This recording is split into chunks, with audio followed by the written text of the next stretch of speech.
Ladies and gentlemen, we take you now behind the scenes of a police headquarters in a great American city, where under the cold, glaring lights will pass before us the innocent, the vagrant, the thief, the murderer. This is The Lineup.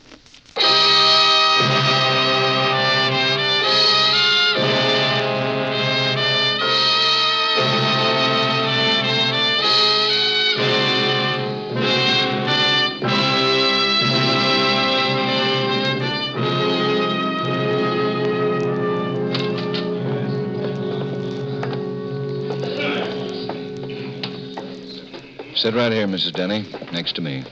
Well, thank you, Lieutenant. Now, don't be nervous. The people on the other side of the screen are the ones who are supposed to be nervous. They can't see us on this side? Not a thing. That's for sure now. No one in the lineup can see you.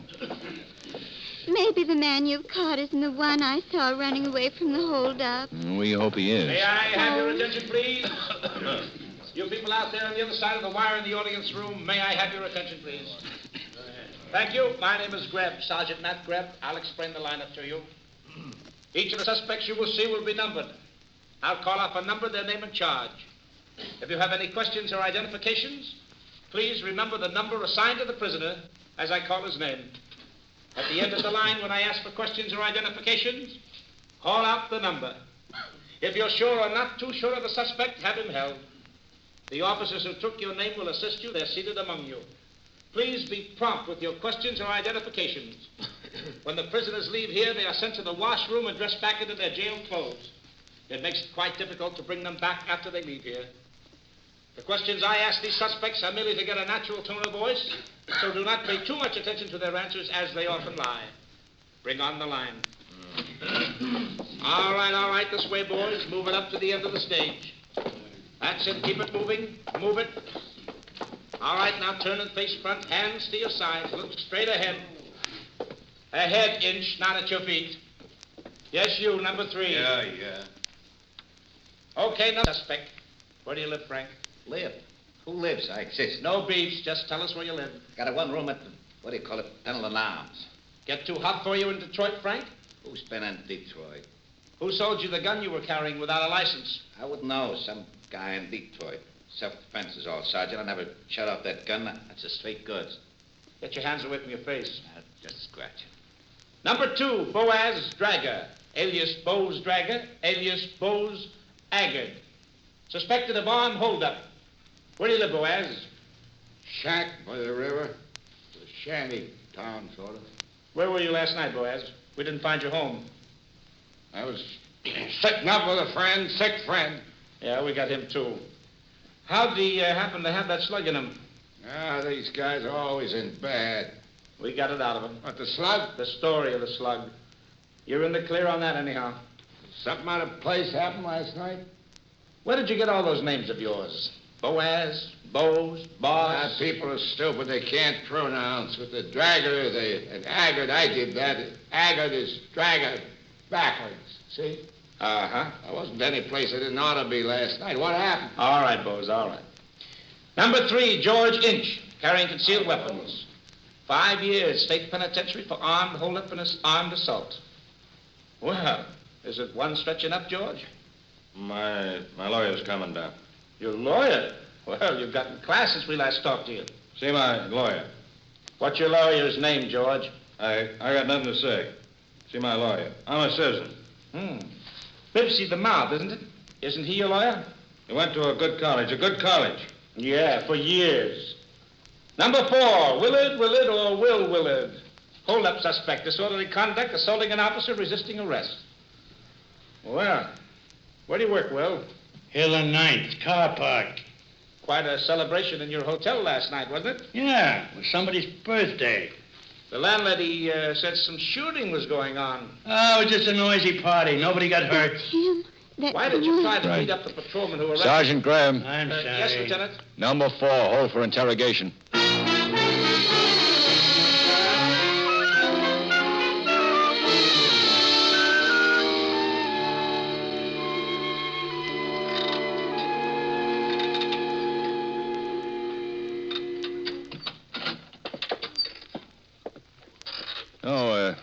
Sit down, Miss Denny. That chair for Mrs. Denny, Sergeant. Yeah.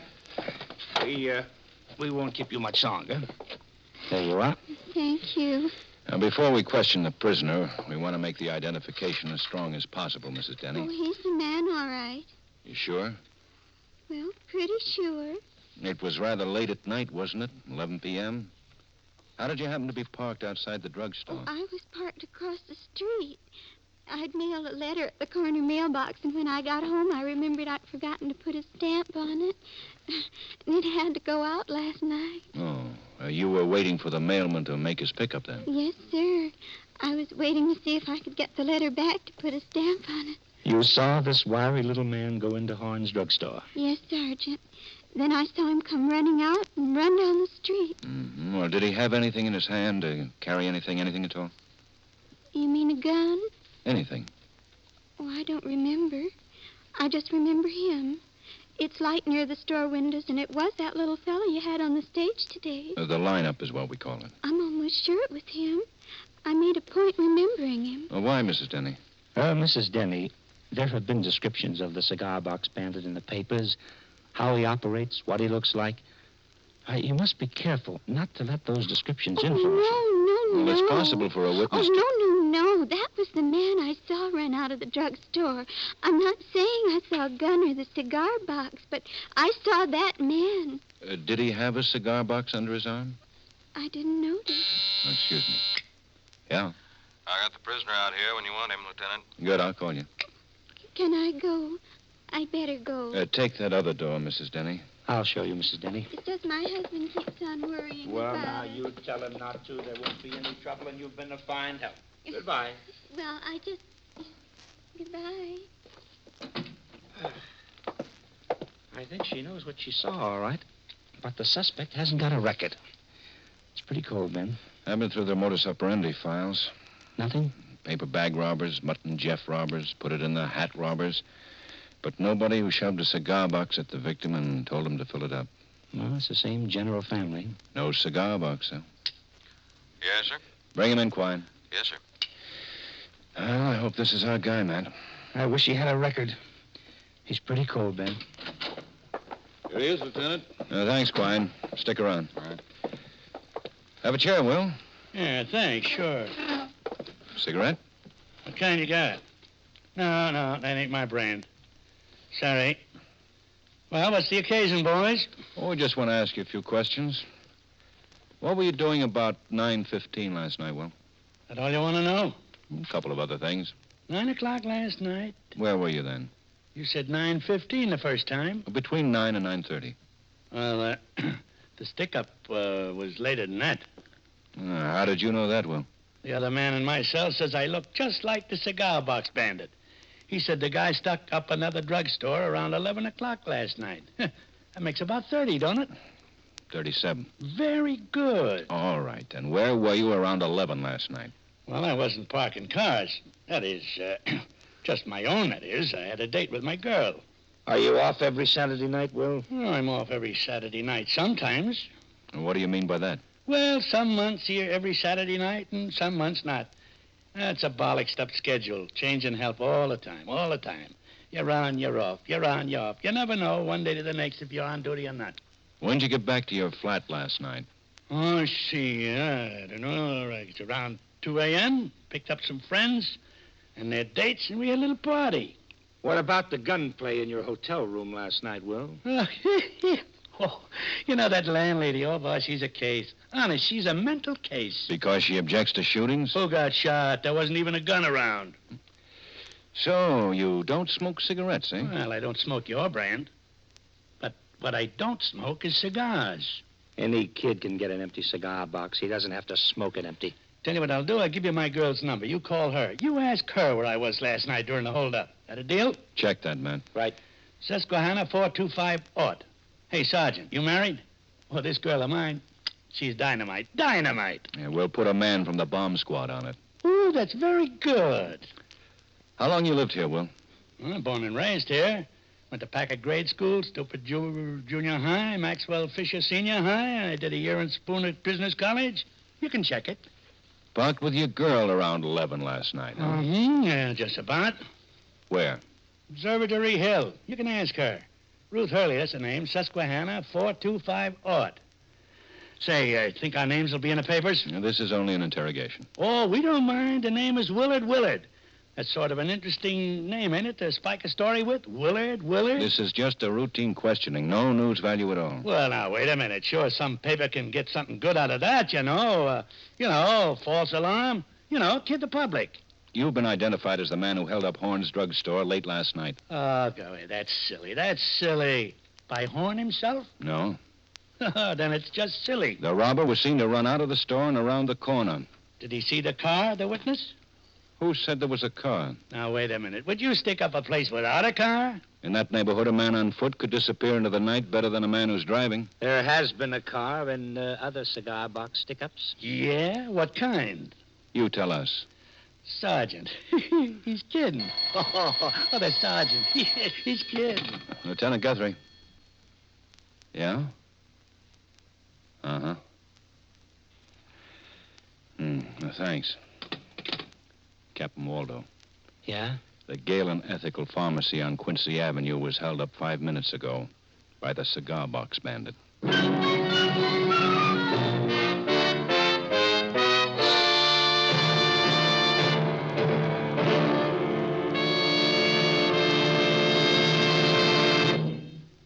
High prices are more than just a nuisance. They can wreck our economy and seriously injure every one of us. Yet with goods going into defense and with more money in our pockets to spend, the cost of living won't stay down unless we do something about it. All of us. We've got to work better, buy only what we need, watch the prices we pay, keep from asking too much for the goods or the work we sell. Inflation can be licked if we're all good neighbors.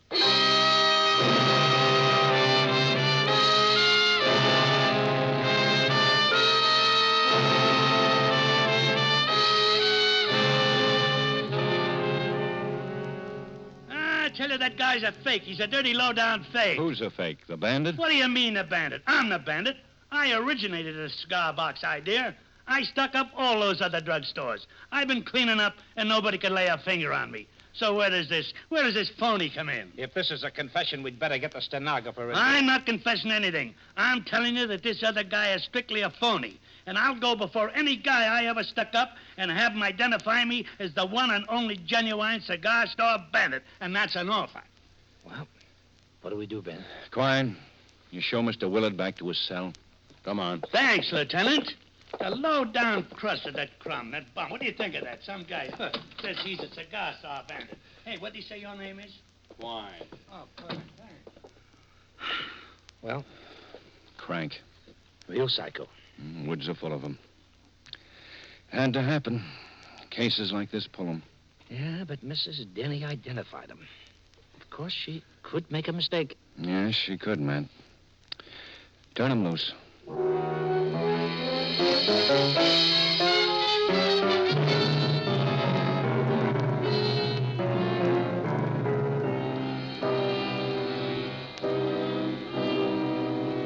Yes, Lieutenant, he took a shot at me, all right. He hit me right here in the chest. He smashed my hearing aid device. It's lucky I got a spare one. Oh, he smashed it all to bits. Oh, you were lucky, Doc. Where were you standing when the bandit came in? Well, I was right here. I was counting up after a hard day in the store, trying to concentrate on filling prescriptions and doing business and listening all the time. It's a relief to close up. I turn off my hearing aid and count up. Oh, my, it's a wonderful relief. Silence. You know, I wouldn't like to have all my hearing back. And then the bandit came in? I didn't hear him. I saw him and opened the door. First thing I know, he's pushing this little pistol into my chest and saying something. Well, naturally, I held up my hand. Naturally. Well, gentlemen, he gets positively red in the face. And I know he's screaming something at me, so I put down one hand and I reach under my coat to turn up my hearing aid. Uh-oh. Well, he whirls around. He stops at the door with the nastiest look on his face. And he fires once, and then he runs out. What kind of a gun was It it? was a very small gun, 22. My boy shoots a bit. He has a 22. A 25, we think, from the slug. Ballistics has it. It doesn't tally again, Ben. It's a different gun from the last time. Maybe he's got a lot of guns. Well, it was just a little gun. Oh, luckily, it was a little gun. Well, how did the man look? Well, he was small, wiry, dark eyes. Oh, and he kept looking around. Brown tweed coat, brown hat. I was pretty excited, of course. That's our boy. Dirty cigar box? He never got to shove it at me, but he had it under his arm, all right. That's him, Ben. That's our boy.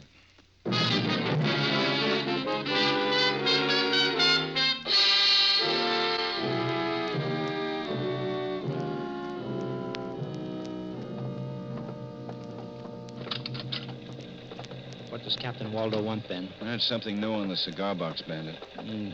Number 39? Incidental intelligence. Something stirring. And I figure it's trouble because we haven't caught anybody. The Alumni Association wants victories or the coach has got to go. Hello, Ben, Matt. Hello, Bill. Sit down, boys. Thanks. Thanks, Captain. You know Gilbert Fromson, druggist, corner of 79th and Grant? Been there 40 years. He's a very big man in this business. He's demanding protection for druggists. He's getting embarrassing. I know the man. Eye for headlines. And now he's got the eye on a seat on the council. He's making a nice little local issue out of the cigar box bandit. He's chairman of the County Merchants Association, and he's jumping with indignation. Well, Captain, isn't he the man who flooded Grant Avenue when it was left unpaved after some cable installation and stocked the mud hole with fish? Had small kids fishing in the middle of the city? That's Fromson. They find him a good one for that, as I recall. And they also paved the street. I think Fromson wants us to catch the cigar box bandit. We can't put a policeman in every back room in every drugstore in town every night. Fromson just wants us to catch the man.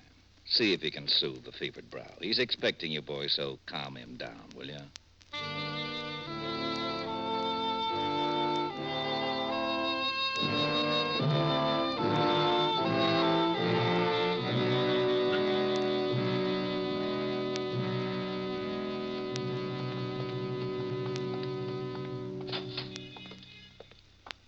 Mr. Fromson? Sorry, I don't see salesman on Wednesday. I'm Lieutenant Guthrie. This is Sergeant Greb, police headquarters. Yes. Captain Waldo said I could expect you. We'd like you to know and to pass on to your association that we're putting forth every effort to catch the cigar box bandit. Yeah, well, it's a shame and an outrage, gentlemen. A shame and an outrage. We've been assigning I'm the details to... chairman of the County Merchants Association, of which there are 1,100 active members. And we're up in arms about this shame and outrage. We understand how you feel, Mr. 1,100 members, professional men, family men. There's lots of citizens, mind you, citizens. They're furious. What's being done about it? I ask you, what is being done about it? Policemen are being stationed in... Policemen. We're putting every officer we can spare into the back rooms of drugstores, Mr. Fromson. Well, I've a drugstore. What about my back room? Just for example. That's our assignment, Mr. Fromson. Sergeant Greb and I intend to spend every night this week in your prescription room, starting right now. Is that so? The brass, eh? Well, I'm flattered, Lieutenant. Now, if you'll show us your back room and the peepholes, we'll go to work.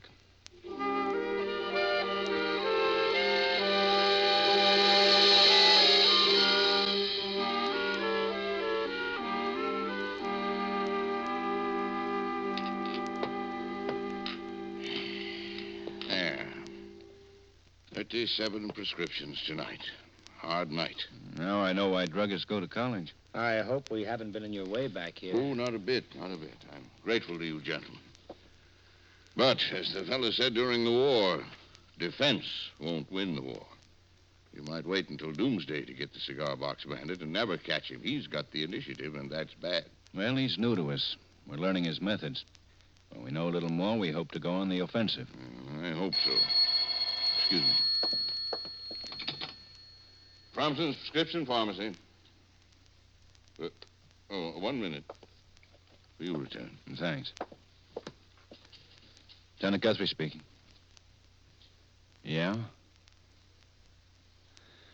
Yeah. Well, that was fast. Captain Waldo, wanting to know what we're doing here when the drugstore on the next corner has just been stuck up by the cigar box bandit.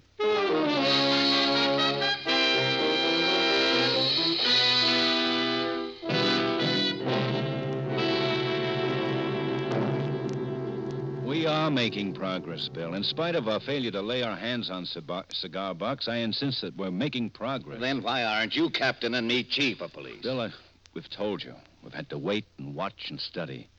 But there's a very definite pattern emerging from this cigar box picture. Right, Matt? Well, yes, there are some puzzling features, all right. Like no agreement on the gun he uses. It's been a revolver, a 22 Colt Woodsman, a 25.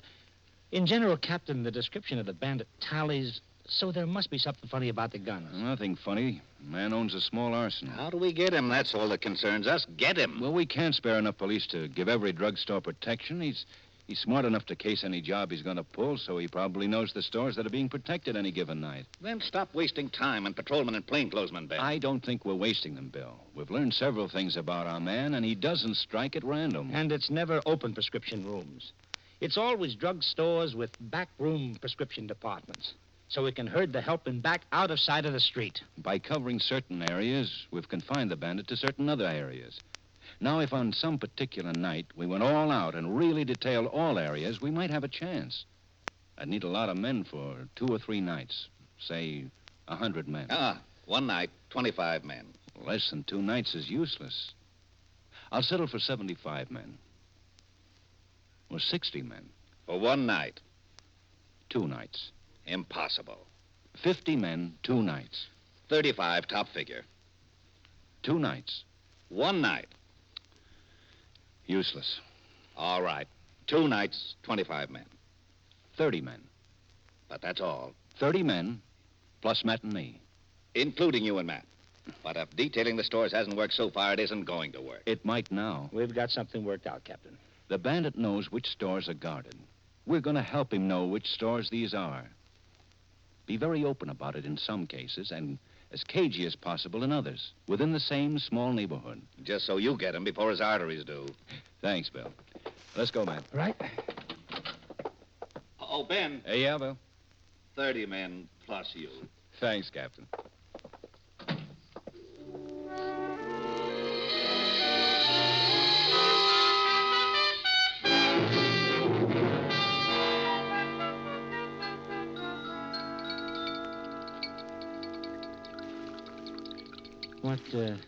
What's that you're mixing up now? Tincture of hyoscyamus, potassium citrate, and elixir of lactated pepsin. Now you know as much as I do. How long does it take someone to learn to be a lady pharmacist? As long as it takes to learn to be a gentleman pharmacist. 4 years? 5? How long does it take for an entire police force to catch one fresh little hold-up man? Oh, we'll get him. I don't see how. You have to be an idiot to try to hold me up tonight after the way you've been showing yourself in front all evening. Anybody can tell you're a cop. How? I can tell. How? Don't answer that. Well, you're not going to catch anything back here. Well, maybe you're right. Now, we had a protest vote at our last meeting. Huh? Village pharmacy. Now, one moment, please. For you, Sergeant Greb. Thanks. Hello? Oh, hello, Ben. Oh? Uh-huh. Be right there.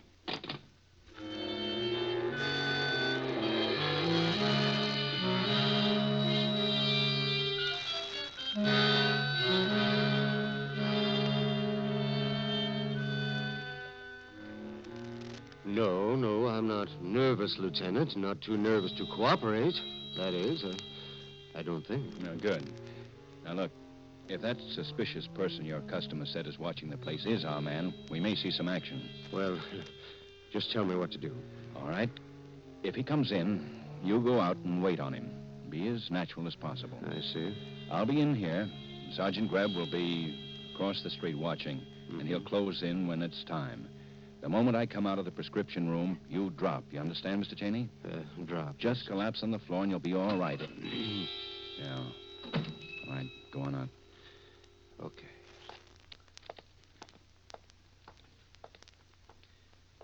Good evening, sir. Say, what do you got for a toothache, Doc? Well, is it a small cavity or a large one? Well, it's just a toothache. I don't know. Well, I can give you some oil of clove. All right, and you can put it right in this box. Well, I don't understand. This is a stick up. Now keep your hands down. All right. Open the register. Come on, open it up. Well, come on. all right. Go ahead and punch it. That's all right. Yes. In the stuff, in the box. Put it in the box. Come on. Well, I'm hurrying. And the bills, too. That's all right. That's all. It's been a very slow day. Getting back now. Get in the back room and lie on the floor. Hit it. Drop, Cheney. Cuff. Lousy cuff. Stop or I'll drop you. Stop. Sure, I'll stop, sure. Stay low, Cheney. Yeah, stay low. Stay low, the both of you. Who's gonna shoot who, copper? Say it again, huh? Who's shooting who? This is a pretty good little soda fountain, don't you think so, copper? Look out, Matt. He's behind the soda fountain. Did you get him, Matt? Yeah, in the side. He knocked him out. He's all right. Let me go! Get down, Matt. Came from outside. Yeah. There, behind the mailbox.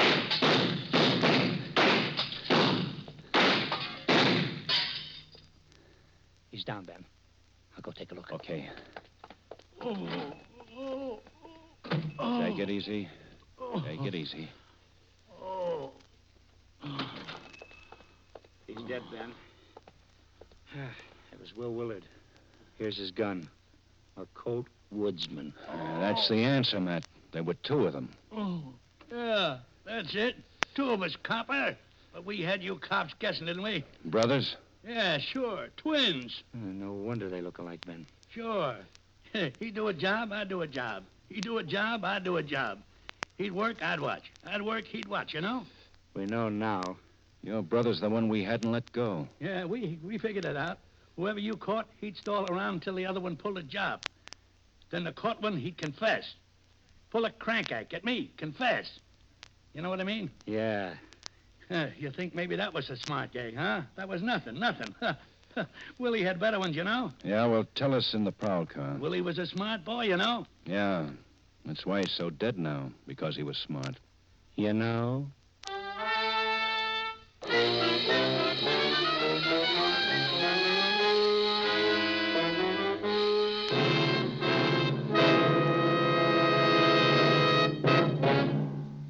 The lineup, where before you pass the innocent, the vagrant, the thief, the murderer.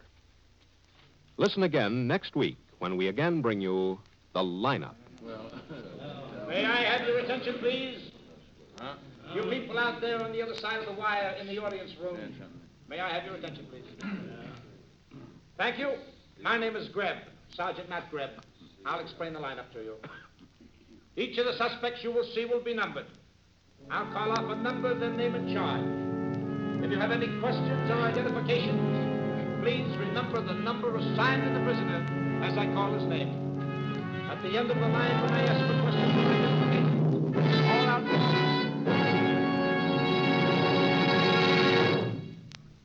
The lineup, starring Bill Johnstone as Lieutenant Ben Guthrie and Wally Mayer as Sergeant Matt Greb, was written by Milton Geiger with music by Eddie Dunstetter. Featured in tonight's cast were Peggy Weber, Dave Young, Ed Begley, Walter Catlett, Howard McNear, and John McIntyre. The lineup is produced and directed by Jaime Del Valle.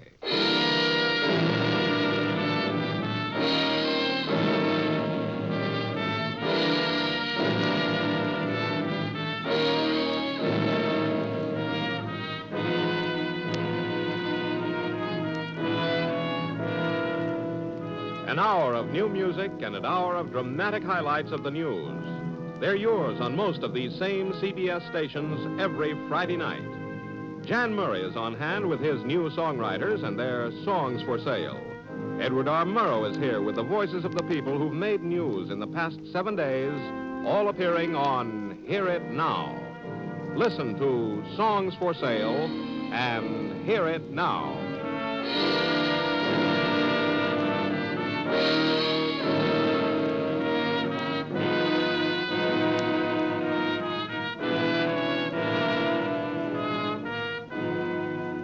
Joe Walters speaking. This is CBS, where the Jack Smith, Dinah Shore, Margaret Whiting show is heard every weekday evening, the Columbia Broadcasting System.